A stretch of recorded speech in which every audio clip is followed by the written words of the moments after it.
자, 일단 얘네들 이름부터 정리해야 되는데 얘네는 순경음 비읍이에요. 비슷한 말로 뭐가 있냐면 여린 입술 소리 비읍이야. 자, 그럼 봐봐. 우리가 한자어로도 설명을 하지만 순 우리말로도 설명을 하는 거고, 그러면 순음이라는 거 입술 순자야. 그래서 순음 입술 소리야. 됐니? 그 다음에 경음이 두 가지로 쓰여. 그래서 헷갈릴 수가 있는데, 예를 들면 우리가 경구개음이라고 그랬을 때 이 경이라는 거는 여기선 단단하다야. 그러니까 혀를 여러분이 딱 대보시면 이게 이가 있고 입 천장에 보면 혀를 뒤로 쭉 해보시면 알겠지만 앞쪽 입 천장이 좀 단단하거든. 그래서 여기를 경구개음이라고 하는 거고, 이 경자는 그때 단단하다야. 여기까지 됐니? 그런데 여기 한자어는 달라. 여기 경은 뭐냐면 가볍다야. 됐어? 그래서 브가 아니라 브, 이런 식으로 되게 가볍게 내는 입술 소리 비읍이야. 브, 이런 식으로. 브가 아니라 브, 이런 식으로 약간 가볍게 내는 소리였던 거야. 그래서 열이다가 여기서는 가볍다라고 보시면 되겠어. 그러니까 헷갈려요. 왜? 국어가 역사가 30년밖에 안 돼가지고 용어 정리도 지금 사실은 더 해가야 돼. 근데 여기 경하고 여기 경은 완전히 반대말로 쓰니까 여러분 여기서 헷갈릴 수가 있거든. 다시 한번 얘기한다. 순경음 비읍에서 여기의 경은 가벼운 경이야. 그러니까 경량급, 중량급 할 때 경이야. 그래서 여린 입술 소리 비읍이다라고 하시면 되겠고, 그러다 보니까 얘네는 어쩔 수가 없어요. 얘네 소실됐다는 것 자체가 얘네가 되게 입지가 약했다는 거야. 그래서 얘는 나중에 어떻게 변동이 되냐? 일단 당연히 비읍이었으니까 비읍으로 가겠지만 약한 애들은요, 말 그대로 소실되거나 아니면 모음이 됐는데 대부분은 단모음으로 가. 되셨죠? 자, 선생님 구체적으로 어떤 규칙이 있는데 그거는 학교 선생님 내신 필기 보고 결정을 할게. 왜냐면 자, 저 따라오셔서 저 TV, 저 화면에 보이는 끝 화면을 보시면 알겠지만 이제 문제 출제가 돼요. 그러면 이 순경음 비읍에 대해서도 어떤 음운 환경에서, 어떤 형태 환경에서 순경음 비읍이 나타나는지 안 나타나는지가 설명이 되는데, 예를 보시면 알겠지만 객체 높임 선어말 어미 뒤에 모음으로 시작하는 어미가 오게 되면 순경음 비읍을 쓰는 거고요. 그게 아니면 그냥 비읍을 쓰는 거야. 이런 식으로 음 환경에 따라서 달라지는데 이거를 다 외우는 학교도 있겠지만은 그냥 가볍게 정리하는 학교도 있거든요. 그래서 그건 학교마다 선생님마다 다른 생각을 가지고 계시니까 그때그때 정리해드리고, 우리는 코어한 개념을 보고 있으니까 이 정도만 정리하시면 되겠습니다. 두 번째, 이 세모처럼 생긴 애는 반치음이야. 자, 그러면 우리 훈민정음 제자 원리를 나중에 배우시겠지만 얘네는 기본적으로 상형, 발음기관의 형태를 흉내낸 거거든요. 그럼 얘랑 비슷한 형태가 뭐가 있는지 보시면 당연히 시옷과 지읒이죠. 실제로 얘는 시옷과 지읒 중간 발음 정도라고 생각하시면 돼. 그 스드, 약간 이런 느낌으로 발음했던 거예요. 그럼 당연히 얘는 어디로 가는 거냐? 시옷으로 가요. 그리고 역시나 소실되는 거야. 그리고 역시나 반모음 또는 그냥 음가가 소실됐으면 초성이응 음가가 없는 경우 그냥 모음이 되는 거잖아. 그냥 모음 계열로 가요. 대부분 이렇게 가셨다 정리하시면 되겠고, 자, 얘는 아래에 있는 아래안데 말 그대로 아로 갔을 거 아니야. 그래서 규칙은 뭐냐면 첫째 음절에서는 아로 갔고요. 둘째 음절 이하에서는 으로 가는데 예외가 워낙 많아서 이 규칙을 외우라는 경우도 있지만은 사실은 수능에서는 규칙을 암기보다는 보기에 주고 적용하는 형태로 나오는 겁니다. 그 다음 앞쪽은요, 원래 히읗이면 이쪽에 뭐가 있어야 되는 하나 뺐잖아. 그래서 얘는 여린 히읗이야. 뒤쪽에 있는 애는 꼭지음이야.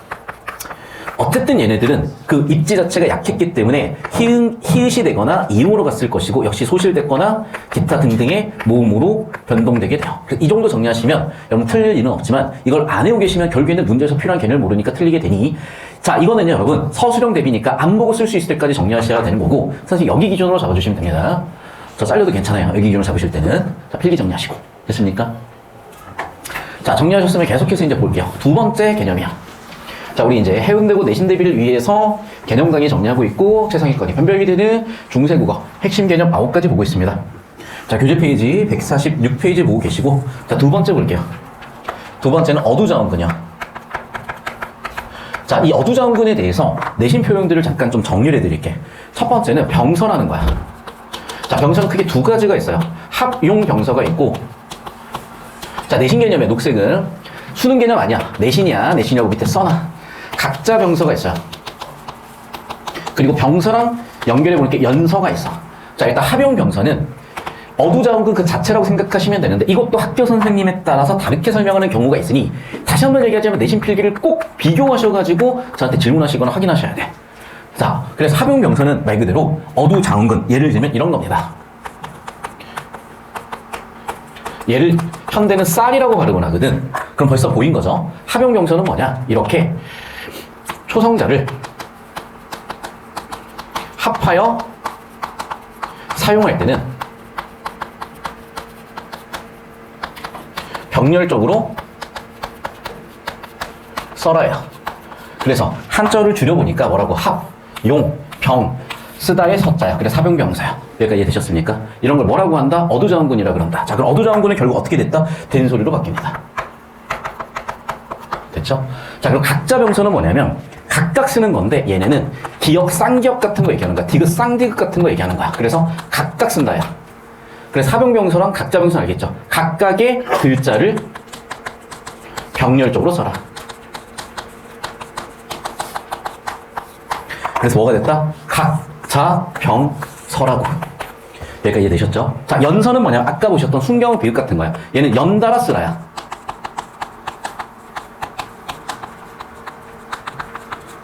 예를 들면 비읍과 이응을 써라. 그럼 합쳐서 뭐가 된다? 순경은 비읍이 된다. 이해되셨죠? 그래서 연달아 위아래로 써라. 순경은 비읍.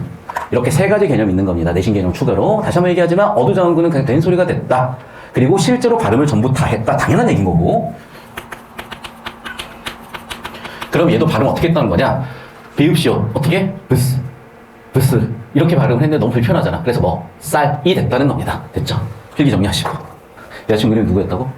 네, 중학생하고 사귀는 분이 한 분 계세요. 아, 중학생이야. 그러지 마. 얘들 중학생이야.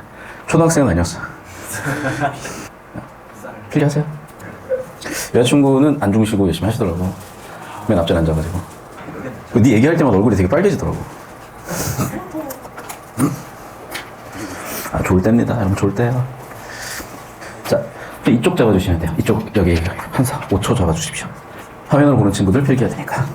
자, 필기도 하셨죠? 자, 세 번째는 모음조화인데요. 이 모음조화도 수능 개념이 있고 내신 개념이 있는데, 자, 흰색의 수능 개념 위주로 먼저 정리하신 다음에 내신 개념 추가로 오셔야 돼. 자, 세 번째. 모음조화. 자, 수능에서 되게 중요하게 쓰여있는 이유는 이게 되게 중요한 원리 원칙을 담고 있는 건데, 일단 모음조화만 설명을 하고 내신 개념까지 설명을 할게. 모음조화는 이런 거예요. 양성모음은 양성모음끼리, 음성모음은 음성모음끼리 쓰인다. 야, 중성모음은 여기저기 다 갖다 붙을 수도 있겠죠. 자, 그러면 이게 대응상이 규칙으로 딱 존재했던 거야. 그래서 아래아가 있고요, 의가 있고요, 이가 있고요. 당연히 아계열이고 어계열이겠죠. 오계열이 있고 우계열이겠죠. 그러면 당연한 건데, 야 같은 경우에는 여랑 대응 되겠죠. 요 같은 경우에는 유랑 대응 되겠죠. 나머지 대응시켜보면 알아. 어차피 규칙이니까. 자, 이게 수능 개념이야. 이것만 알고 있으면 돼. 자, 그런데 내신 대비로 이렇게 정리해 놓으시면 어차피 다 변별 당합니다, 여러분이. 자, 근데 내신 대비로 정리를 하실 건데, 이거는 훈민정음 제자 원리랑 관련이 있어. 자, 훈민정음 제자 원리는 좀 깁니다. 그래서 필기를 좀 많이 해야 되니까 일단 필기하시고 이쪽 지울 거거든. 잠깐 영상은 끊을 건데 선생님 영상 끊기 전에 다시 한번 얘들 필기하고 5초 끊어서 한 장면 한 장면 잡아주시고 영상은 잠깐 끊을 건데요. 자, 훈민정음 제자 원리 저랑 문법 개념 강의 들은 사람 손. 그렇죠. 아, 손 안 드셨으면 제가 실명 얘기할 뻔했어요. 앞으로 주무시면은 여자친구 이름까지 얘기할 뻔하기 때문에 너무나 잘해주셨고, 자, 그럼 이제 백지국습으로 훈민정음 제자 원리를 써주시면 되는데, 교재 갖고 계시면 오픈북 테스트로 적어주셔도 좋아. 자, 벌써 보이죠, 여러분? 아, 서술형에 딱 문제 나오면 뒤지겠다가 보였지. 그러니까 안 보고 쓰실 수 있어야 돼. 훈민정음 제자 원리 쭉 한번 써보십시오라고 했을 때 막막해지죠. 그러니까 안 보고 쓸 수 있을 때까지 반복 주다리. 아시겠죠? 자, 훈민정음 제자 원리인데 여러분 그냥 생으로 외우려고 하는 게 아니라 생각이란 걸 해보자, 우리. 자, 훈민정음 맨 처음에 왜 만들었냐면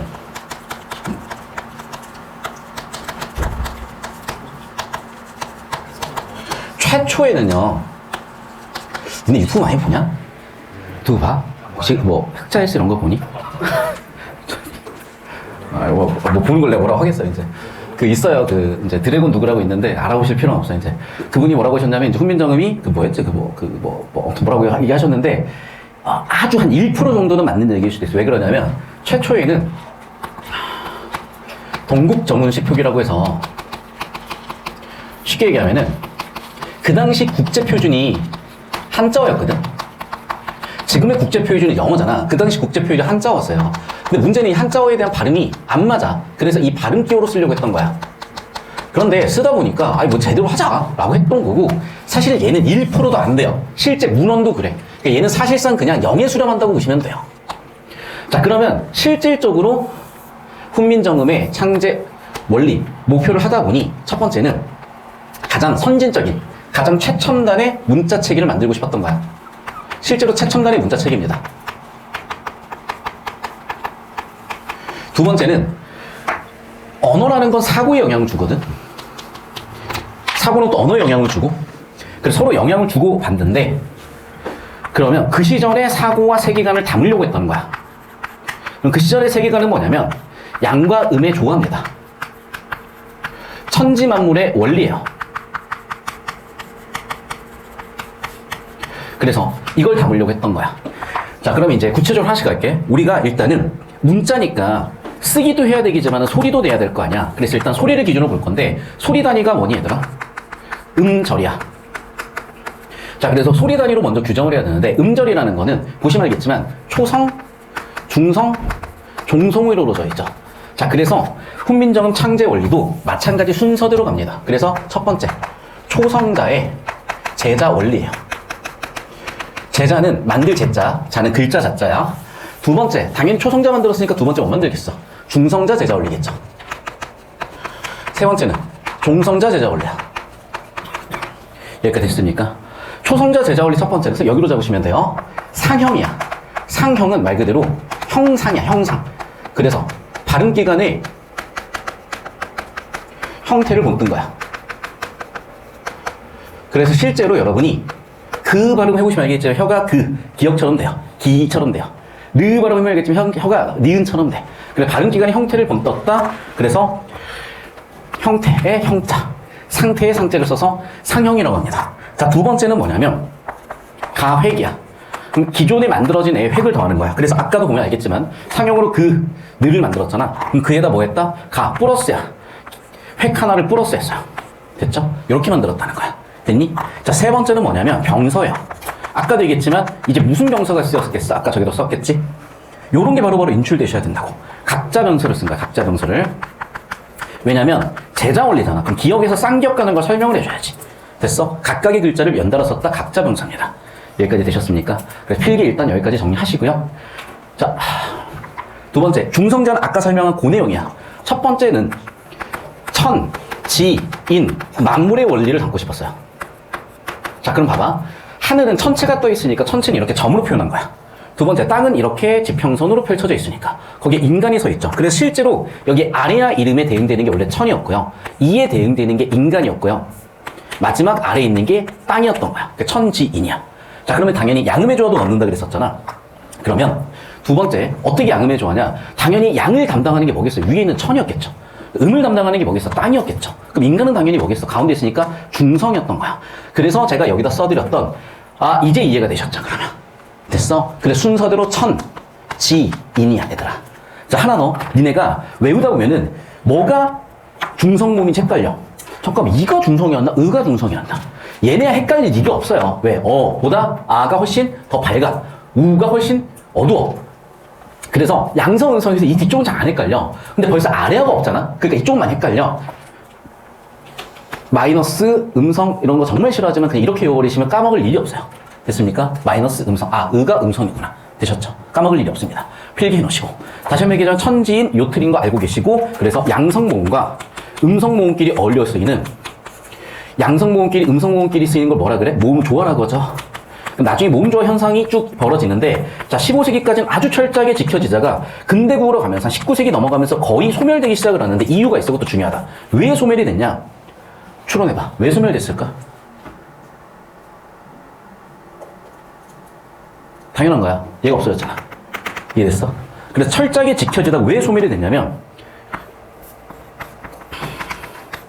아래 아가 소실이 돼요.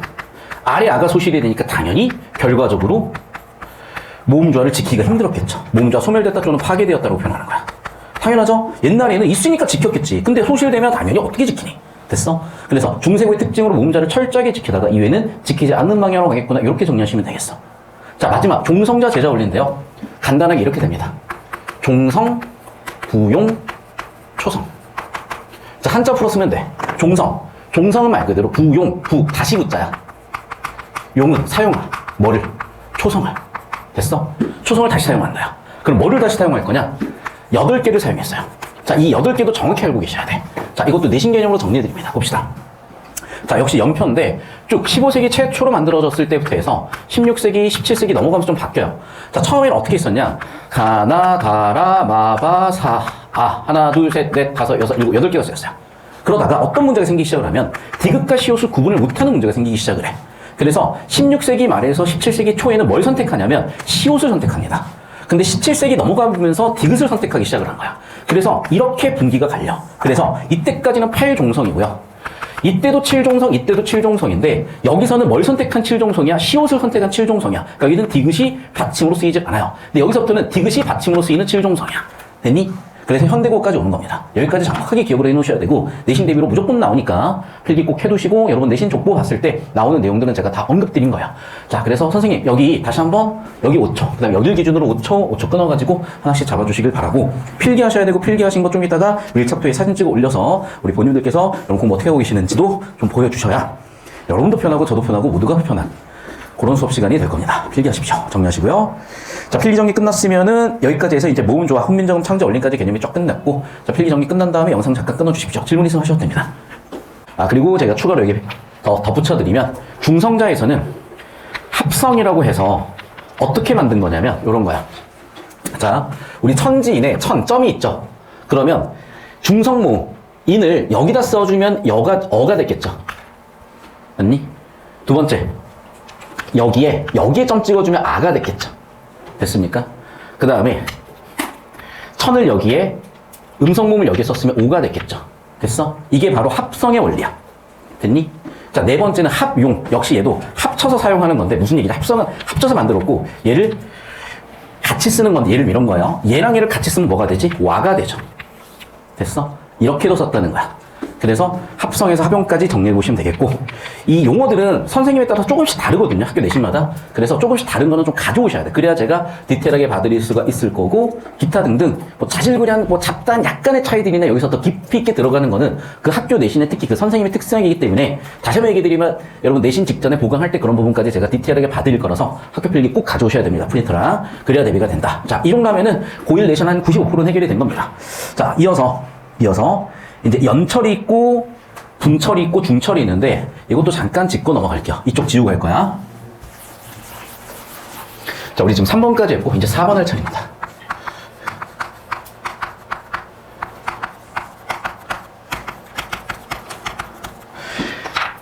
자, 역사적으로 처음 만들었을 때는 뭐라 그랬니? 얘네들 발음 기호라고 했지. 발음 기호니까 발음대로 써야 되는 거야. 그래야 편했어요. 그래서 예를 들면 이런 거예요. 놈이를 놈이라고 적는 게 아니라 뭐라고 적었을까? 놈이라고 적었던 거야. 사실 뭐 놈이야 그렇다고 쳐도 예를 들면 우리가 꽃이 있다랑 아니면 먹는 꼬치가 있을 거 아니야. 그러면 문제는 뭐냐? 이걸 발음대로 적으면 얘도 꼬치고 쟤도 꼬치예요. 그러면 얘는 구분이 안 되는 거야.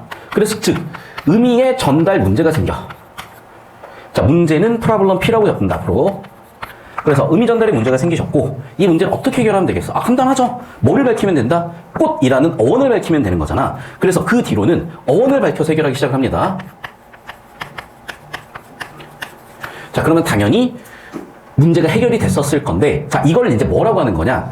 연철이라고 하는 이유는 연달아 쓴 거야. 여기에. 됐어? 자, 아시다시피 초성 이응은 음가가 없어. 초성이응이 음가가 없으니까 음가 없는 자리에 종성이 치고 올라가는 건 전혀 문제가 없다고 생각을 했고 실제 발음도 이렇게 놨으니까 실제 발음대로 적는 게 그게 바로 연철이야. 문제는 그렇게 적다 보니까 의미 전달에 문제가 생겼네? 그러면 어원을 밝혀 적자. 이게 바로 분철이야. 그러니까 분철은 그래서 어떻게? 어원을 밝혀 적게 되는 거야. 여기까지 이해되셨죠? 그럼 중철은 뭐냐? 과도기에 있는 애들이야. 그래서 언제는 연철로 적고 언제는 분철로 적는데 중간중간에 디테일하게 들어가면 또 차이가 보여. 이거는 내신 들어가서 그 선생님이 어디까지 다루시는지를 가지고 다시 한번 설명을 드리겠습니다. 그래서 연철, 중철, 분철까지 잘 구분해서 정리하시길 바라겠고 자, 그러면 이제 이거는 여기서 끝나는 게 아니야. 지금 특히 여러분 학교 선생님께서는 되게 이 부분을 잘 알고 내시는 것 같거든요. 자, 여러분 지금 의미 전달하기 위해서 어원을 밝혀 적는다는 알겠죠? 이게 현대 국어에 와서 어떤 표현으로 쓰이는지까지 정리해 놓으셔야 돼. 그래서 한글 맞춤법이라든지 표준어 규정이라든지 자, 여기서 뭐가 있냐? 소리 나는 대로 적대.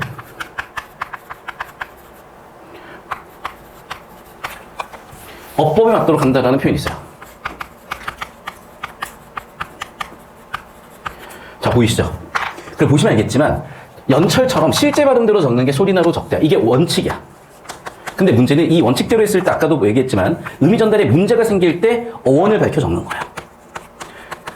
여기까지 되셨어? 그래서 대부분은 현대국어도 소리나는 대로 적지만 의미 전달에 문제가 생기는 경우는 어원을 밝혀 적는다. 이렇게 정리해 놓으시면은 대원칙이 끝났고 현대국어에서는 여기 연철, 중철, 분철로 넘어가는 형태가 현상이 한글 맞춤법이나 표준어 규정에 이런 형태로 쓰여져 있다까지 정리해 놓으시면 아마 여러분이 내신 대비로는 충분할 정도로 정리가 되셨을 거고 디테일한 표현이라든지 디테일한 차이들은 학교 내신 필기에서 자세히 보겠다. 자, 여기까지 다시 한번 정리하시고요. 선생님 5초씩 끊어서 잡아주신 다음에 영상은 끊을게요. 자, 그래서 필기 쭉 해놓으시고 여러분이 이걸 백지복습으로 안 보고 쓸 수 있을 때까지 반복하셔야 돼. 특히나 학교 필기는 그래. 그래야지 서술형 대비가 된다고.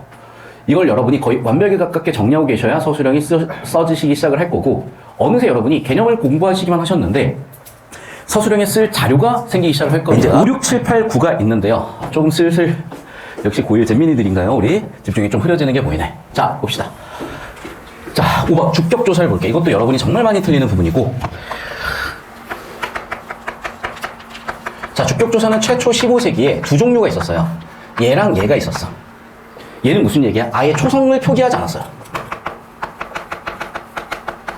얘는 당연히 초성자 표기가 된 거죠. 그리고 나중에 가가 생겨.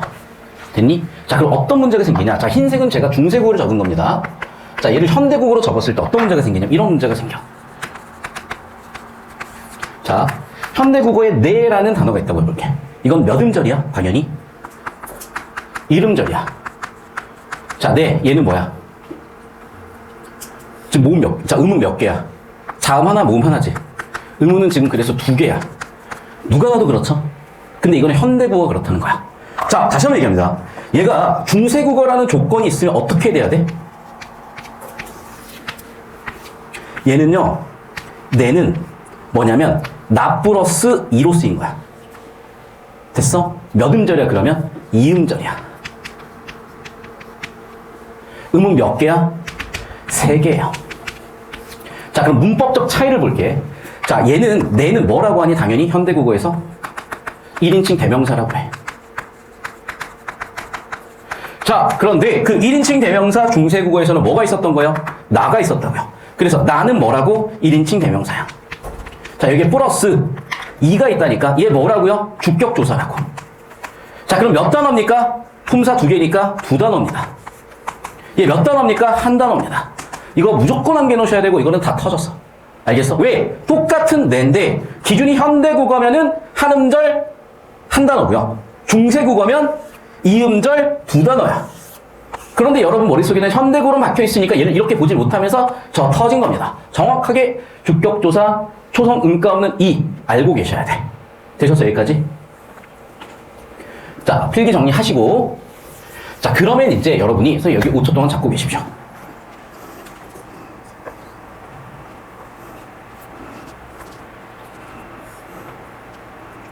자, 고개 들고 보세요. 그럼 얘들아 봐봐. 여기 나와 있는 홀배라고 생긴 애는 뭘까 그러면? 3음절이야. 얘는 그래서 어떻게 표현해야 되는 거냐? 현대국어로 쓰면은 할, 바, 가야. 이랬어? 할, 바, 가야. 할, 바, 가라고. 자, 왜 그럼 할, 바, 가가 된 거냐면 봐봐. 홀배 같은 경우에 좀 더 정확하게는 지금 선생님께서 이거를 이거 아마 우리가 조교쌤들이 이렇게 적어 놓으신 것 같은데 원래 아래가 들어가 있는 거고 리을에 여린 히읗이 들어가 있었던 거야. 여기까지 됐니? 그리고 원래 이렇게 적혔던 애들이야. 그럼 얘는 중세국어라 그랬었잖아. 그러면 자, 여기 있는 바야. 여기 있는 바야. 됐니? 그 다음 여기 있는 이는 뭐라고? 주격조사의 이야.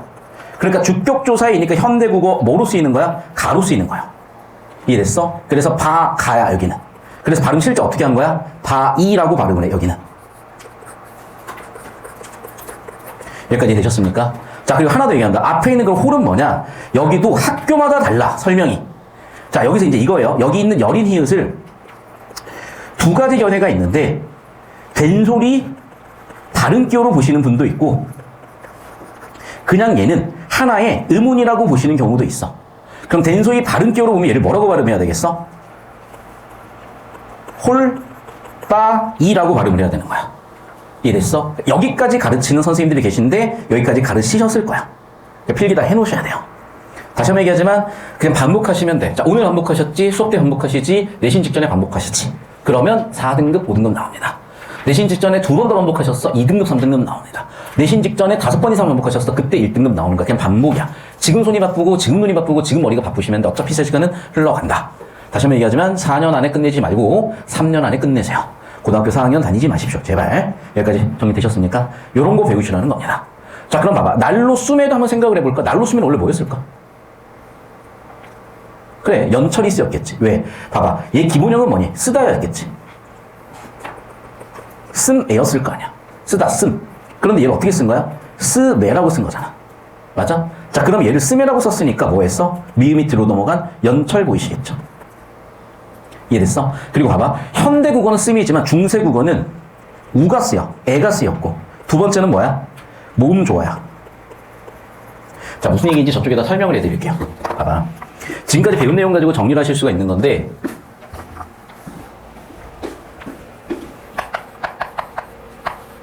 이렇게 쓰였다고, 얘가. 그럼 얘는 현대국어를 어떻게 쓰이는 거냐면 씀애였다고. 자, 현대국어랑 비교하니까 추론하고 개념들 배운 거 하나씩 정리해 볼게. 첫 번째는 뭐냐? 지금 원래 이 미음이 여기 있어야 되는데 여기 뒤로 넘어갔잖아. 연달아 썼으니까 이걸 뭐라고 한다? 연철이라고 하는 거야. 되셨죠? 자, 두 번째는 봐. 뭐가 있니 여기에? 비읍시옷. 이걸 뭐라고 했어요 우리는? 어두자운군. 어두자운군은 현대국어에 뭐로 됐다? 된소리가 됐다. 그래서 된소리를 썼다. 그 다음에 연철의 현대국어 뭐로 쓰고 있다? 분철로 쓰고 있다. 그래서 미음이 여기 받침으로 왔다. 이거야. 배운 개념 다 여기다 적용되고 있는 거야. 됐죠? 자, 세 번째는 뭐라고? 왜 의가 됐을까? 봐봐. 여기 우, 그 다음에 가. 얘는 지금 어떤 계열이야? 얘는 지금 어떤 계열이냐면은 모음 조화 계열이야. 그래서 모음 조화를 지켰다. 아마 학교 선생님께서 이렇게 세 가지를 정리해 주셨을 확률이 큽니다. 됐니? 그래서 어쨌든 내신 필기 한 95%는 훈민정음을 다루면 이런 내용을 건드리기 때문에 여기까지 정리하시고, 디테일한 건 학교마다 조금씩 다른데 처음 들어서 그렇지 두 번, 세 번 듣다 보면 외워지실 거고, 다시 한번 얘기하자면 제가 그냥 강제로 암기를 시켜놓을 거기 때문에 그냥 버티시고 따라오시면 돼요. 이제 6번째 특징은 선어머럼이 우가 있다. 외우시면 되고, 주체 높임 선어머럼이 시샤가 있다. 객체 높임 선어머럼이 얘네가 있다는데, 자, 얘네도 추가로 적어 놓을게요, 여러분. 지금 얘도 있지만 똑같이 쓰여놨는데 순경은 비읍인 애들이 있어요. 쌉짭짭이고 순경은 비읍으로도 이렇게 6가지 기억해 놓으시면 되고, 얘가 굉장히 빈출이야. 정리 잘 하시고, 마지막 9번째 어휘의 변화, 의미, 축소, 이동, 확대 이런 것들이 있다인데, 자, 어쨌든 또 우리가 쓰고 있으니까 하나씩 좀 정리해 드려 볼게요. 자, 지금 우리 5번 주격조사까지 왔잖아. 6번 1인칭 선, 어말, 어미로 오가 있었고, 7번째 주체 높임 선어머럼이 시샤가 있었고, 이 객체 높임이 현대국어에 잘 없는 게 현대국어에 없어졌어. 그냥 객체 높임의 선어머럼이가 없어지다 보니까 얘네는 무조건 나와요. 그래서 여러분도 이거 찾으실 수가 있을 거야.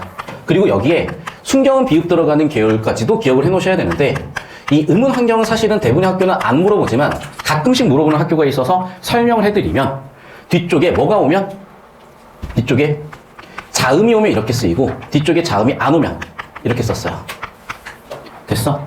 왜 그러냐면 봐봐. 지금 벌써 이 비읍이 자음처럼 쓰인 거야. 하나의 완성된. 그런데 이 순경음 비읍은 그 위치가 약해가지고 나중에 자음으로도 쓰이지만 얘는 뭐로도 간다고? 아예 소실되거나 또는 반모음으로도 갔다 그랬었잖아. 그러다 보니까 뒤쪽에 자음이 왔을 때는 얘보다는 얘를 썼나 봐. 발음 쪽으로 편해서. 뒤쪽에 자음이 아예 없는 경우에는 그냥 얘를 썼나 봐. 로 설명을 하는데 여기는 또 디테일한 부분이니까 그냥 그런가 보다 하고 넘어가시면 되겠어요. 됐습니까? 마지막 음이라는 건 역사적으로 변해가는 거니까 정리해 놓으시고, 여기 나와 있는 개념들은 결국에는 문제를 풀면서 보셔야 이해가 되실 텐데, 일단은 수능형 문제로 우리 기본적인 틀을 잡고 이후에 내신 대비까지 같이 가시면 좋겠고, 내신 대비는 아까도 말씀드렸지만 되게 디테일하게 물어보고요. 지금 여러분 이게 왜 나온 거냐면 크게 2가지 때문이야. 첫 번째는 훈민정음 해례본을 선생님께서 설명 수업을 해주셨을 거고, 두 번째는 용비어천가를 설명해 주셨을 거고, 외워서 접근하지만, 다시 한번 얘기하지만 여러분 이해를 바탕으로 접근해 주셨을 때 훨씬 효과가 좋아진다는 거. 그래서 여기 나와 있는 내용들, 출제될 만한 것들 당연히 암기도 시켜드릴 거고, 이론까지 오늘 설명이 끝났으니까, 자, 우리가 개념만 공부했지만 쓸 수 있는 것들이 보일 거예요, 아마. 아시겠어? 그래서 정리 좀 한번 해보시길 바라고, 정리되셨으면 선생님 잠깐 여기 5초씩만 잡아주시고 영상은 끊도록 하겠습니다. 자, 잠깐 쉬어가는 시간 가질게요. 아, 박수 칠 일이구나. 오케이. 자, 3시 30분에 시작하겠습니다.